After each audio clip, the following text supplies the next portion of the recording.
Hello and welcome back to Belmont Bunch. Today we are going to talk about the proposed playoff format, which looks like it's going to go forward.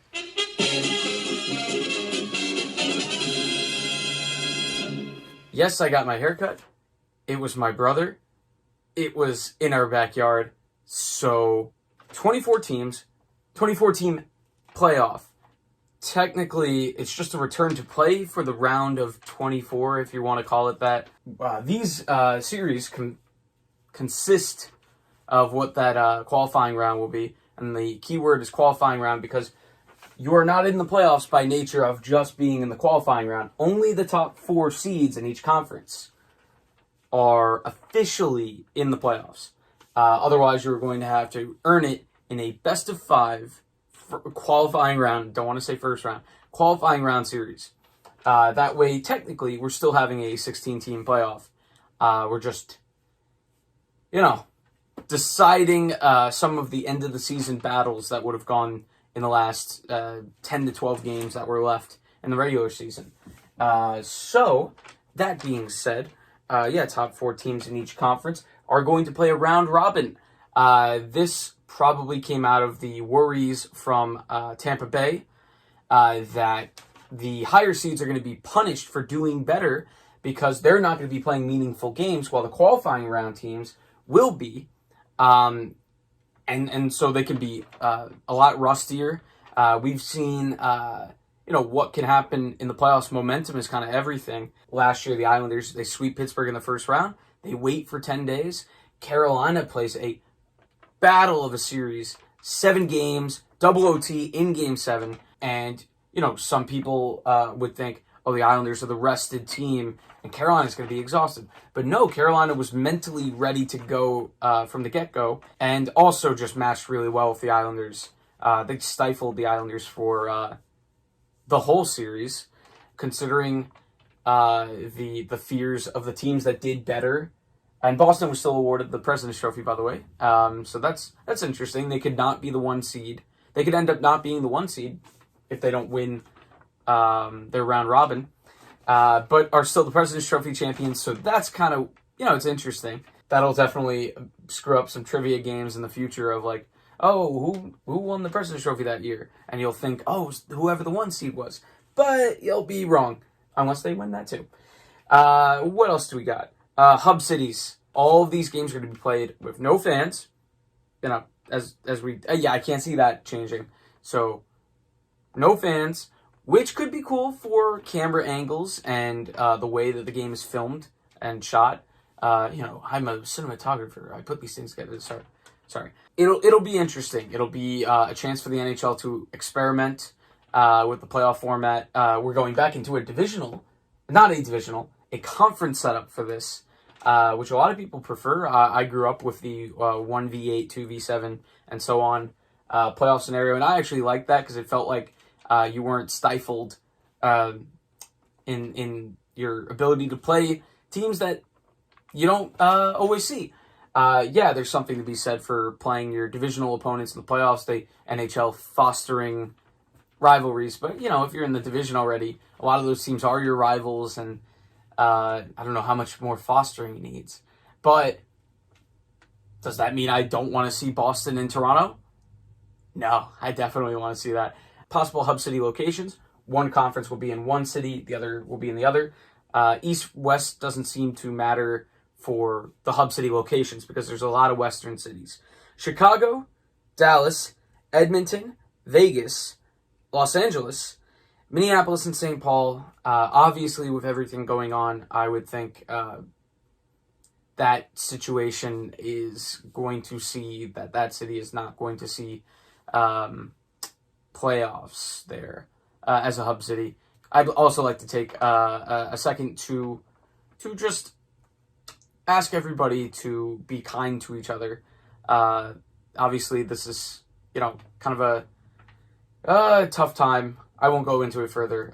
Just be kind to each other. Take every day as it comes. With the hub locations, Canada, with their 2-week quarantine policy, that's going to be a tough situation to get any of these mini tournaments into Canada, which makes me think that this could be an all U.S. location playoffs. That's rough. I feel for you Canadian fans. But at the same time, I know the hockey guy talked about, who knows, maybe if you're a Toronto fan, this is good for you. There's less, like, the pressure is still on the players, but the pressure is not screaming at them from inside the arena. So, maybe they're able to tune that out a bit. We'll see what it does for Canadian teams. Maybe they'll play without a chip on their shoulder.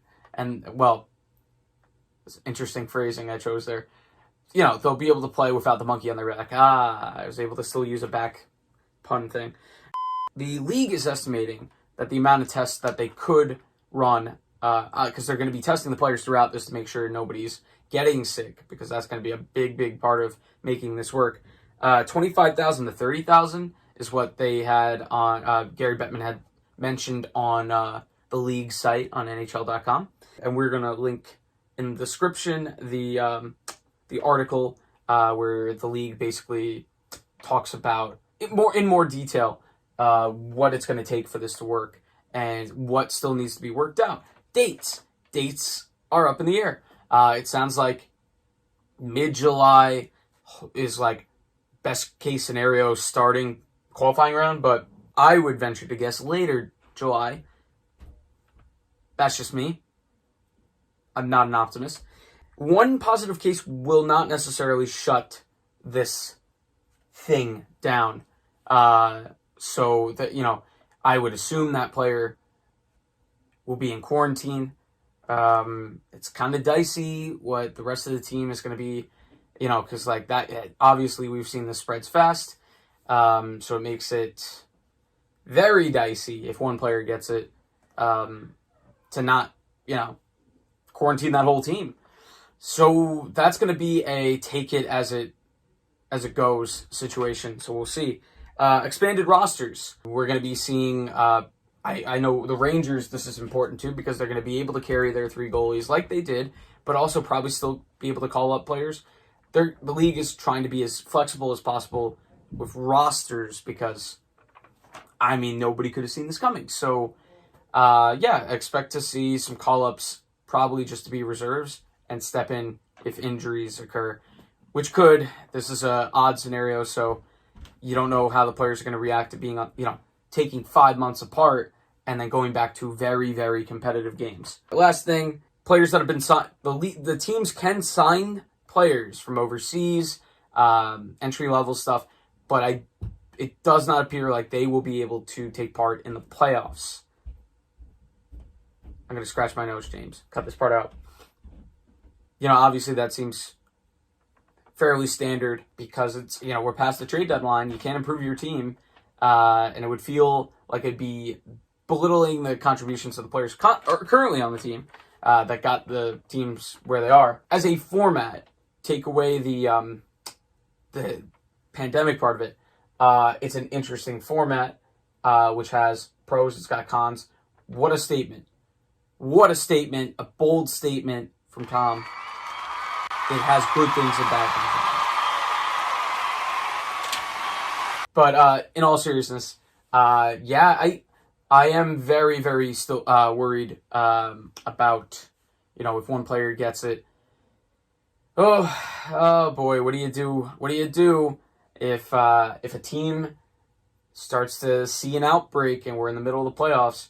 Probably see an abandoning of the playoffs, because I think there'd be an uproar if a team was disqualified from the playoffs because they had to be in quarantine. Can you imagine? That will happen to the Islanders. That is my prediction. That's my one prediction.